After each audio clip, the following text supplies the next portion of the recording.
శుభోదయం ప్రియమిత్రులారా, ఈ ఉదయకాల దైవ ధ్యానమునకు స్వాగతం. దేవుని పరిశుద్ధ వాక్య భాగంలో నుండి ఈ పూట ధ్యానము కొరకు 2వ కొరింథీ పత్రిక 7వ అధ్యాయము 10వ వచనాన్ని చదువుతున్నాను. చిత్తగించండి. దైవ చిత్తానుసారమైన దుఃఖము రక్షణార్థమైన మారు మనసును కలుగజేయును. ఈ మారు మనసు దుఃఖమును పుట్టించదు. దేవుడి ఈ పరిశుద్ధ వాక్య భాగము ద్వారా మనతో మాట్లాడునుగాక. ఆమేన్. ప్రియమిత్రులారా, నవ్వుట కంటే దుఃఖపడుట మేలు, ఖిన్నమైన ముఖము హృదయమును గుణపరుచును అంటాడు ప్రసంగి గ్రంథకర్త 7వ అధ్యాయములో. ప్రియమిత్రులారా, ఏడవడం అనేది చాలా మంచిది అని చెబుతున్నాడు. అంటే ఏ విషయం కొరకు ఏడవాలి, ఎలాంటి దుఃఖము కలిగి ఉండాలి? ఈ లోకరీతిగా ఆలోచిస్తే ఏడవడం కంటే నవ్వడమే ఆరోగ్యానికి మంచిది అంటూ లాఫింగ్ థెరపీ అనేది కూడా ఒకటి ప్రతిపాదించారు. నిజమే, నవ్వుతూ నవ్విస్తూ ఆనందంగా ఉండడం చాలా మంచిది, అది ఆరోగ్యదాయకం. అయితే మన ఆత్మీయ జీవిత యాత్రలో మనం సంతోషంగా దేవునిని మహిమపరిచే వారంగా ఉండాలి అంటే దుఃఖపడడం చాలా మేలు. ఏ విధమైన దుఃఖము? లోక సంబంధమైన భౌతిక విషయాల కొరకైన దుఃఖము అది మేలు కాదు, అది మరణానికి కారణమవుతుంది.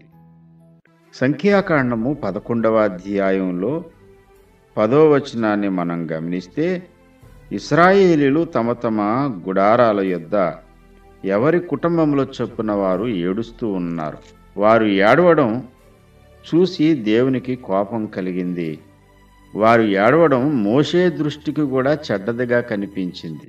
ఈ అరణ్యంలో మాకు మాంసం ఎవరు పెడతారు? ఐగుప్తులో ఉన్నప్పుడు మేము తినిన చేపలు మాకు గుర్తు వస్తున్నాయి అంటూ తిండి కొరకు మాంసాపేక్ష కలిగిన వారే ఏడుస్తూ ఉన్నారు. వారి ఏడుపుకు కారణమదే.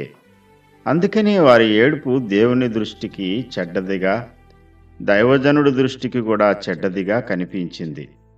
ప్రియమిత్రులారా, ఏడవడం మంచిదే, కానీ అది లోక సంబంధమైన ఆశల కొరకు, ఆశయాల కొరకు కాదు. మనము కలిగి ఉండవలసిన దుఃఖము దేవుని చిత్తానుసారమైన దుఃఖమై ఉండాలి. దేవుని చిత్తానుసారమైన దుఃఖము రక్షణార్థమైన మారు మనసు కలిగిస్తుంది. ఆత్మీయ జీవిత యాత్రలో మనం ఏది పోగొట్టుకున్నామో, ఏ విషయాలలో ప్రభువుని మనము దుఃఖపరిచామో ఆ విషయాలు జ్ఞాపకం చేసుకుని పశ్చాత్తాపపడుతూ హృదయపూర్వకంగా కన్నీరు కార్చడమే రక్షణార్థమైన మారు మనసుకు కారణమవుతుంది. మనలో పాపము లేదు అని మనం చెప్పుకుంటే మనము దేవుణ్ణి కూడా అబద్ధికుని చేసిన వాళ్ళం అవుతాం. మనమే మోసం చేసుకున్న వాళ్ళం అవుతాం. ఎన్నో విషయాలలో దేవునికి వ్యతిరేకమైనటువంటి అడుగులు, తప్పటడుగులు పడ్డాయి. వాటన్నిటినీ జ్ఞాపకం చేసుకుంటూ యథార్థమైనటువంటి ప్రార్థన మనం చేద్దాం. యథార్థవంతుడైన భక్తుడు, ప్రభువా నన్ను ఏదోలా క్షమించేయి అని ప్రార్థించడు. నిజమైన యథార్థవంతుడైన భక్తుడు, ప్రభువా నన్ను క్షమించు, శిక్షించి అయినా నన్ను సంరక్షించు అని ప్రార్థన చేస్తాడు. ప్రియమిత్రులారా, ఈ ఉదయకాలం ప్రభు బల్లను సమీపించబోతూ ఉన్నాం. నిజమైన మారు మనసు లేకుండా, యథార్థమైన పశ్చాత్తాపము లేకుండా ప్రభు యొక్క బల్లలో చేయి పెట్టొద్దు. అలా చేస్తే నిన్ను నీవే మోసం చేసుకున్నవాడవవుతావు, నీకు నీవే అపరాధం తెచ్చుకున్నవాడవవుతావు. మనం అపరాధులుగా కాకుండా యోగ్యమైన మనసు కలిగిన వారంగా ప్రభు యొక్క బల్లలో చేయి పెడదాం.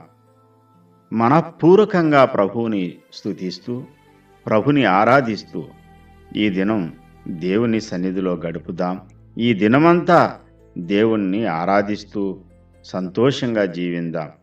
ఈ పరిశుద్ధ ఆదివార దినమున నిజమైన పండుగ దినంగా పునరుద్ధానపు ఆనందముతో నింపబడిన వారమై దేవుని కృపలో సాగిపోదాం. అట్టి ధన్యత మనందరికీ సంపూర్ణముగా కలుగునుగాక. ఆమేన్.